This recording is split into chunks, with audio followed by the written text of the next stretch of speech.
Ils veulent, ils ne veulent pas. Dieu nous faisant grâce, le président Laurent Gbagbo sera candidat. Ladies and gentlemen, your attention please, mesdames et messieurs.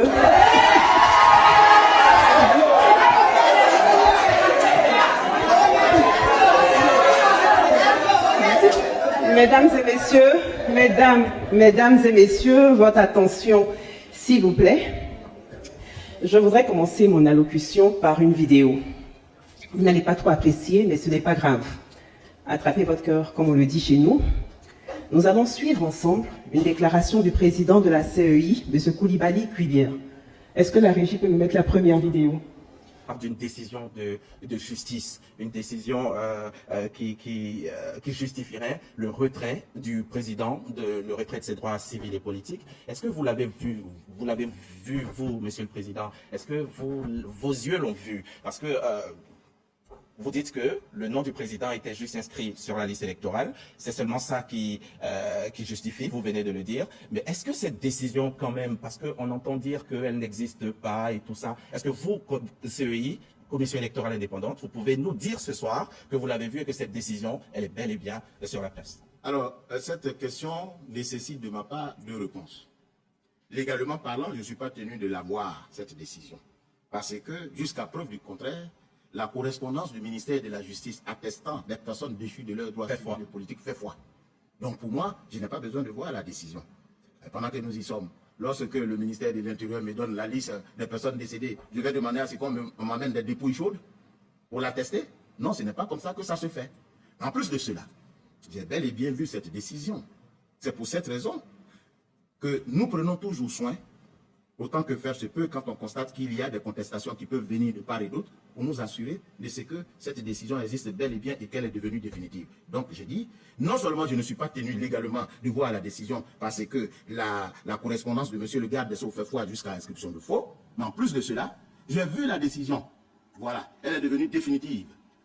D'accord, voilà donc qui est dit. Est-ce qu'il y a une quelconque possibilité que les noms de personnes radiées, notamment du président Laurent Gbagbo, se retrouvent à nouveau sur la liste électorale? Oui, bien sûr. Il y a deux cas. L'événement qui a justifié la déchéance, c'est une infraction. Oui, tout à fait. Si cette infraction est amnistiée, mais il devient neuf. Il devient un homme qui n'a pas commis d'infraction. Il peut venir sur la liste électorale. Deuxième hypothèse, si l'infraction n'est pas amnistiée et qu'il exécute sa peine, il est réhabilité à la fin de l'exécution de sa peine et il demande son inscription sur la liste électorale. Voilà les deux hypothèses qui sont prévues par la loi. D'accord. Qu'est-ce qui explique, Monsieur le Président, que d'autres personnes soient inscrites sur cette liste provisoire alors qu'elles étaient presque dans la même situation que le président Laurent Gbagbo? Mais d'abord, parce que ces personnes ne se trouvaient pas sur la liste du ministère de la Justice. C'est aussi simple que ça. Est-ce que vous pouvez nous expliquer, ils ne sont pas devant nous ici, le ministère de la Justice, pourquoi des personnes qui auraient commis les mêmes crimes que le président Laurent Gbagbo ou d'autres personnes ne sont pas sur cette liste? Mais certainement, ça c'est une explication du juriste que je suis, que je donne. Certainement, ces personnes ont exercé des voies de recours. Lorsque les voies de recours sont exercées, automatiquement, la décision sur la base de laquelle on vous a déchu de vos droits civils n'est pas devenue définitive. On ne peut pas vous retirer vos droits. Voilà pourquoi nous avons des bureaux de vote à la MACA. Vous comprenez? Parce qu'il y a des gens qui sont condamnés, mais où la condamnation n'est pas devenue définitive. Mais dans tous les cas, moi je m'en tiens à la liste que le ministère de la Justice m'a donnée. Si le ministère m'a donné une liste sur laquelle ne sont pas certaines personnes qui se retrouvent être dans la même situation que d'autres, mais ça ne semble pas être ma préoccupation. Parce que le défi pour la Commission électorale indépendante, c'est d'avoir la liste des personnes qui sont déchues de leurs droits civils et politiques. Je vous remercie pour votre attention. Légalement parlant, pour qu'une décision devienne définitive, elle doit être signifiée à la personne condamnée. Le président de la CEI dit qu'il a vu la décision, mais le président Laurent Gbagbo n'a toujours pas reçu cette fameuse décision. Si le président de la CEI avait vraiment vu la décision, comme il affirme, il aurait lu que le président Laurent Gbagbo n'a pas eu le retrait de ses droits civils et politiques. En voulant se justifier, ils ont publié la décision dans les journaux proches d'eux et sur des sites internet. Et nous avons pu tous voir que le président Laurent Gbagbo a été condamné à 20 ans, mais sans le retrait de ses droits civils et politiques. Dans un tel cas, aucune raison ne justifie qu'il ne soit pas sur la liste électorale, puisque M. Coulibaly Kuilière affirme qu'il a retiré de la liste électorale parce que notre chef a été déchu de ses droits civils et politiques. Je vous invite toutes à aller regarder la décision de condamnation sur des sites internet et vous verrez que le président Laurent Gbagbo jouit pleinement de ses droits civils et politiques. C'est la raison pour laquelle il dirige le Parti des peuples africains de Côte d'Ivoire. Au lieu donc de signifier la décision aux concernés, ils ont préféré publier cette décision sur les réseaux sociaux. Ainsi va la République de Côte d'Ivoire. Honorables invités, chères sœurs, restons sereins. Le président de la CEI parle aussi d'une loi d'amnistie, alors qu'une loi d'amnistie a déjà été prise. Attendons sereinement que cette loi d'amnistie soit étendue au président Laurent Gbagbo. À ce sujet, je tiens à préciser que dans la situation du chef, une nouvelle loi d'amnistie n'a pas besoin d'être prise. La loi d'amnistie concernant les faits pour lesquels il a été injustement condamné existe. Qu'elle soit donc juste appliquée. Selon les deux cas cités par le président de la CEI pour figurer sur la liste électorale, le président Laurent Gbagbo remplit les critères pour bénéficier des deux procédures. Chers amis, restons sereins. Ils veulent, ils ne veulent pas. Dieu nous faisant grâce, le président Laurent Gbagbo sera candidat.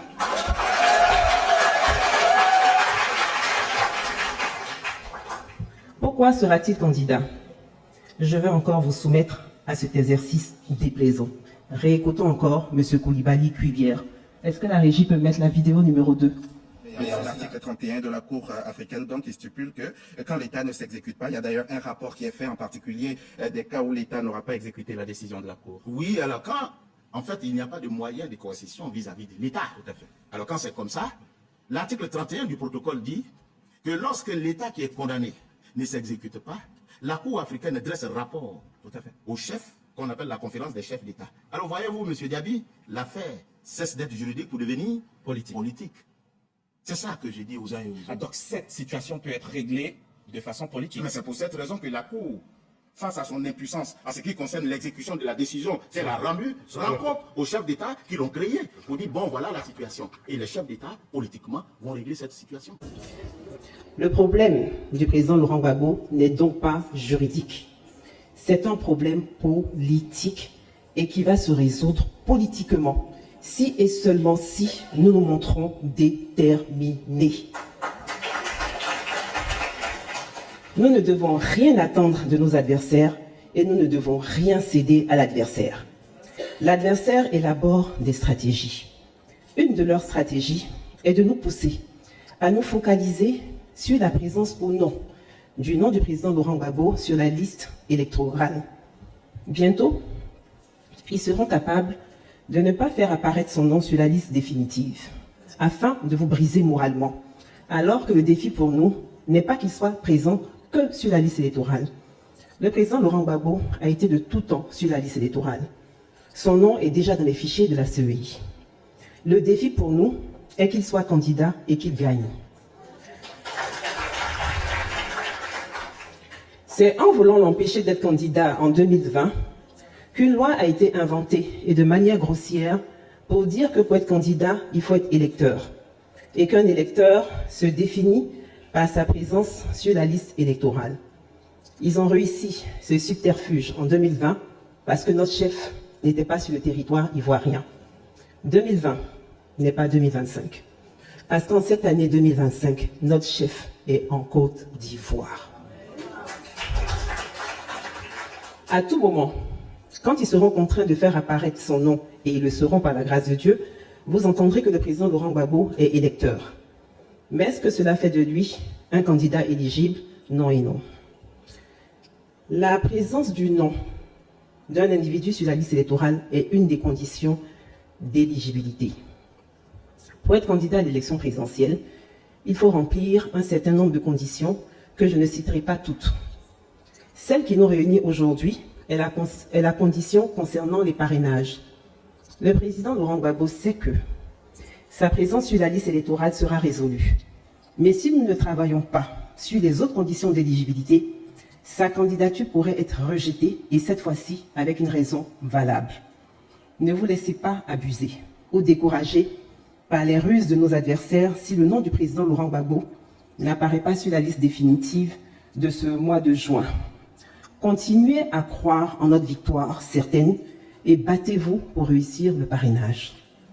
Qu'ils inventent n'importe quelle condition, nous allons cocher toutes les cases qui permettront à notre chef d'être candidat.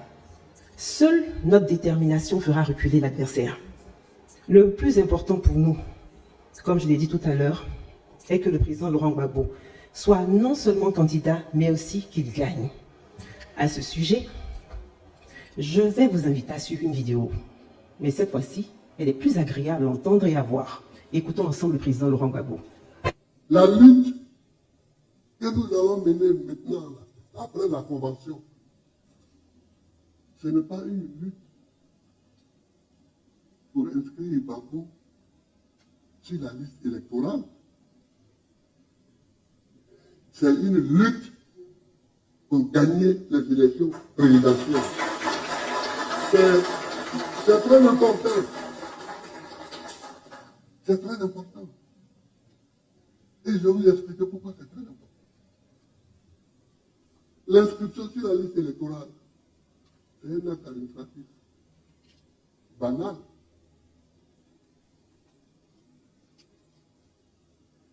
Le président de la République peut combiner avec un juge ou avec le monsieur de la CI. Vous dites, bon, c'est le CI, ouais, mettons son nom. Et puis au moins ça va. Et puis,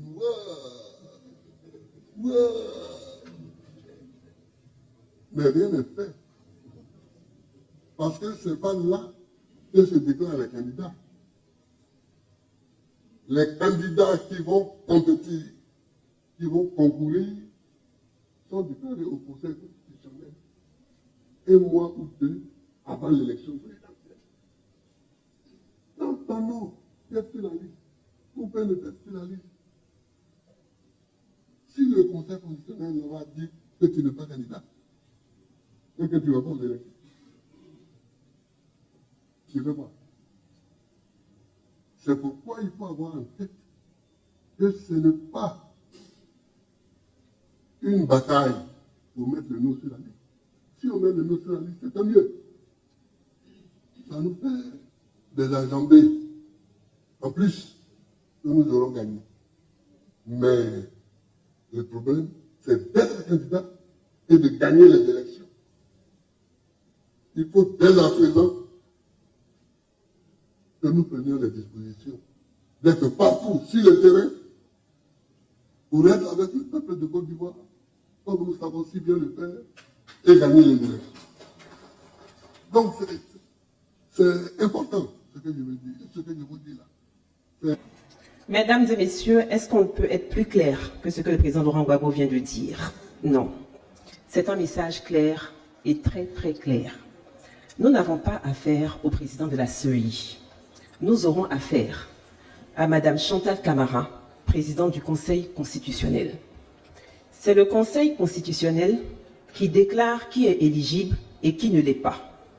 Nous verrons comment elle va déclarer candidate une personne qui peut-être ne respectera pas la Constitution et non candidat, un monsieur dont le nom n'apparaît juste pas sur la liste électorale, alors que ce dernier bénéficie déjà d'une décision favorable de la Cour africaine de justice et des droits de l'homme.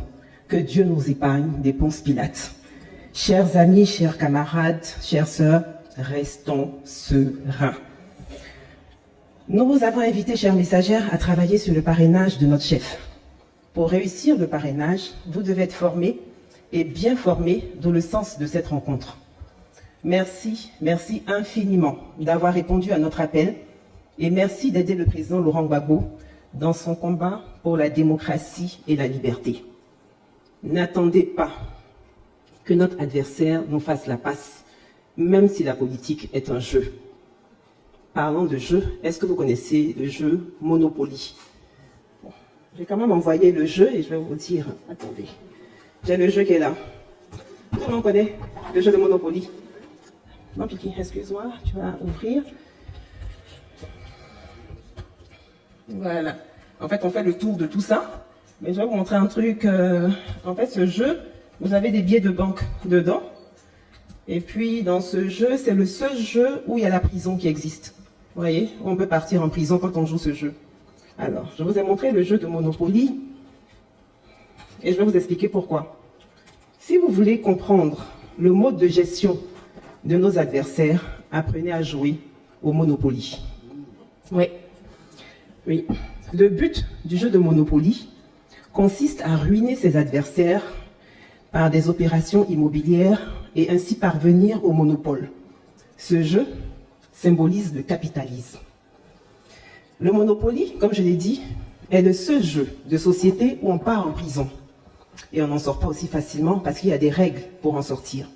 Si tu comprends le Monopoly, tu comprendras le capitalisme et tu comprendras le mal que cela peut faire à un peuple. Le capitalisme, c'est la perte de terrain. Le capitalisme, c'est la cherté des loyers et des maisons. Le capitalisme, c'est l'augmentation des impôts. En somme, le capitalisme, c'est la vie chère. Le capitalisme, c'est aussi le pouvoir des riches sur les pauvres, c'est le pouvoir des forts sur les faibles. Et malheur à celui qui osera s'en plaindre sous nos tropiques. Quand tu parles et que tu te plains de tes conditions de vie misérables, allez hop, on te prend et on te jette en prison. Et toutes les conséquences du capitalisme, nous les subissons quotidiennement et franchement, nous sommes fatigués parce que trop, c'est trop. N'est-ce pas que trop, c'est trop? Trop, c'est trop. Messagère du président Laurent Gbagbo, c'est contre tout ce système que le président Laurent Gbagbo se bat. Et c'est pourquoi il a pensé à vous les messagères pour divulguer ses 10 engagements. Ces 10 engagements sont le symbole de l'humanisme, c'est-à-dire l'humain avant l'argent, alors que le capitalisme, c'est l'argent avant l'humain. Pour que ces 10 engagements soient une réalité, il faut que le président Laurent Gbagbo soit candidat et qu'il gagne l'élection présidentielle. Nous comptons sur vous, mes sœurs, pour cela. Est-ce que le président Laurent Gbagbo peut compter sur vous? J'ai le directeur de cabinet du président Laurent Gbagbo qui est là. Donc, moi, je veux bien encore vous poser la question, c'est lui qui donnera la réponse. Est-ce que le président Laurent Gbagbo peut compter sur vous pour cela? Excellence Aka, t'as entendu, hein? Aïe, aïe, aïe. Là, c'est bon, c'est maintenant Excellence. Ok. Militantes et militants. Notre détermination doit nous pousser, nous le PPACI, à faire sortir le peuple de Côte d'Ivoire de ce capitalisme hideux dans lequel nous baignons depuis des années et nous le ferons sans violence. Nous devons sortir de ce système de monopole, de captation et de captivité. Cette étape de notre histoire me fait penser à l'histoire de Moïse et de Pharaon que certains scientifiques décrivent comme étant Ramsès II. Je tiens à préciser que toute ressemblance avec des personnages existants serait purement fortuite. Ramsès II est mondialement reconnu comme un grand bâtisseur, un grand homme de guerre et puissant en diplomatie. Il était le pharaon qui a construit le plus de monuments, de structures et de temples. Donc je disais qu'il était le pharaon qui a construit le plus de monuments, de temples et de structures. Il a fait bâtir les plus beaux et grands monuments parce qu'il savait qu'il ne laisserait aucune trace d'amour dans le cœur de ses concitoyens. Il avait donc besoin qu'on se souvienne de lui à travers ses œuvres titanesques. Il se rassurait que des bâtiments parleraient pour lui, parce qu'aucun de ses semblables ne parlerait de lui en bien plus tard, tant sa cruauté était inégalable. La particularité de Ramsès II, c'était d'avoir fait le vide autour de lui en termes de succession pour que son règne perdure et que seul son nom reste. Quant à Moïse, il devait conduire le peuple de Dieu sur la terre promise. Mais Pharaon ne lui rendait pas la tâche facile. Et le peuple que Moïse conduisait était aussi souvent gagné par le découragement, par la peur. Le chemin que Moïse leur faisait suivre était tellement parsemé d'embûches qu'il n'avait plus la force de combattre Pharaon. Et certains, par lassitude, commençaient à dire que vivre sous Pharaon n'était pas si grave que cela. Mais Moïse, dans sa détermination, incitait son peuple à le suivre parce qu'il savait que la promesse d'une nouvelle terre était réelle et il savait que la terre promise était la meilleure. Mais est-ce qu'il fallait affronter un Pharaon qui était plus fort qu'eux parce que mieux armé? Le faire, c'était conduire son peuple à l'abattoir. Mais pouvait-il échapper à l'affrontement avec Pharaon? Non. Ils ne pouvaient pas y échapper parce que leur survie dépendait de cet affrontement. C'était leur destin. Le face-à-face eut donc lieu. Moïse et son peuple contre Pharaon et sa puissante armée. Comme ils ont accepté d'affronter plus fort qu'eux, grâce à leur foi en Dieu, Dieu a agi à la dernière minute en ouvrant la mer Rouge pour permettre à Moïse et à son peuple de passer, et Dieu referma la mer sur Pharaon et son armée. Nous n'allons pas demander à Dieu de faire mourir nos adversaires qui sont avant tout nos frères, mais nous demandons à Dieu d'ouvrir la mer pour tous les enfants de Côte d'Ivoire afin qu'aucune goutte de sang ne coule en cette année électorale. C'est pour cela que je vous demande, mesdames, de faire monter à Dieu cette prière. Et nous demanderons ensemble à Dieu de faire fléchir les cœurs de nos dirigeants qui sont momentanément au pouvoir, car aucun pouvoir n'est éternel. Que Dieu inspire le président Ouattara afin de faire de l'élection présidentielle de cette année une élection inclusive et transparente, seul gage d'une élection apaisée. Que Dieu bénisse votre formation afin que vous en ressortiez mieux équipés pour affronter le parrainage et bien outillés pour les élections. Je vous souhaite une très belle fête des mères. Je n'ai pas pu prendre de cadeau individuellement pour chacune d'entre vous, mais le meilleur cadeau que je puisse vous faire, c'est de donner ma participation d'1 million dans la caisse des messagères. Je vais terminer mon allocution en vous demandant à toutes de lever la main afin que Dieu bénisse le président Laurent Gbagbo et qu'au soir du 25 octobre 2025, la Côte d'Ivoire crie de joie « Gbagbo is back !» Je vous remercie et on est ensemble.